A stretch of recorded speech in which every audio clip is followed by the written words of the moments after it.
ഈ ഭ്രൂണശാസ്ത്രത്തെക്കുറിച്ച് പറയുമ്പോൾ തന്നെ സാറ് പറഞ്ഞിരുന്നു ഇതൊക്കെ ചുമ്മാ എന്താ പറയുക അൾട്രാ ഫേക്ക് ആണ് ചുമ്മാ. ഞാൻ പറഞ്ഞു കേൾക്കും, ഞാൻ ഈ സംബന്ധിച്ച് അല്ല, അപ്പൊ ഞാൻ ചോദിക്കുകയാണ്, അതായത് ഈ കേറ്റ് ലിയാൻ മോറി എന്ന് പറയുന്ന ഒരു ഭ്രൂണശാസ്ത്രജ്ഞൻ എങ്ങനെയാണ് ഇവൻ ഇസ്ലാം മതം സ്വീകരിക്കുന്നത്? ഇതിന്റെ അതിനകത്തുണ്ട്. അല്ല, ഞാൻ ചോദിക്കുന്നത് ഇത്രത്തോളം, അതായത് ഏറ്റവും ലോകം കണ്ട ഏറ്റവും മികച്ച ഭ്രൂണശാസ്ത്രജ്ഞന്മാര് പേര് ശരിയാണെന്നോട് നോക്കെ, കേറ്റ് ലിയാൻ മോറി തന്നെയല്ലേ? മോറി കേറ്റ് ലിയാൻ മോറി എന്ന് പറയുന്ന ഒരു വ്യക്തി. അതെങ്ങനെയാ അപ്പൊ?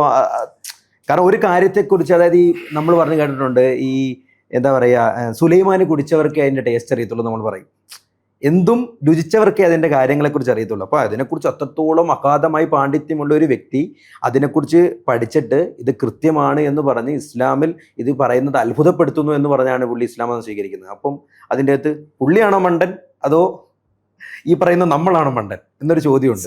ഇസ്ലാമിലെ ഭ്രൂണശാസ്ത്രം it is a totally debunked idea. അതായത് ഞാൻ പറയുന്നതാണ് ഒരൊറ്റ കാര്യം കൂടി സാർ, അതായത് ഏത്തിസം എന്ന് പറയുന്ന കാര്യത്തിൽ സാറ്, നിരീശ്വരവാദത്തിൽ സാറ് ഇപ്പോൾ കേരളത്തിൽ ഒരു ഒരു ഒരു എന്താ പറയുക, എല്ലാവരും നോക്കിക്കാണുന്ന ഒരു മുഖമാണ് സാറിൻ്റെ സംസാരങ്ങൾ കേൾക്കാൻ ആളുണ്ട്, സാറ് ചിന്തിക്കുന്ന കാര്യങ്ങൾ അതിൻ്റെ പുറകെ ഫോളോ ചെയ്യുന്ന ആൾക്കാരുണ്ട്. അതുപോലെ ഭ്രൂണശാസ്ത്രത്തിലെ ഏറ്റവും മെയിൻ വ്യക്തിയായിരുന്നു, ലോകം കണ്ട ഏറ്റവും പ്രധാനപ്പെട്ട ഒരു വ്യക്തിത്വമായിരുന്നു ഈ കേറ്റ് ലിയാൻ മോറി എന്ന് പറയുന്നത്. അപ്പോൾ അദ്ദേഹമൊക്കെ ഇസ്ലാം മതത്തിലേക്ക് വരണമെങ്കിൽ എന്തെങ്കിലുമൊക്കെ കാണില്ലേ സാർ അതിൻ്റെ?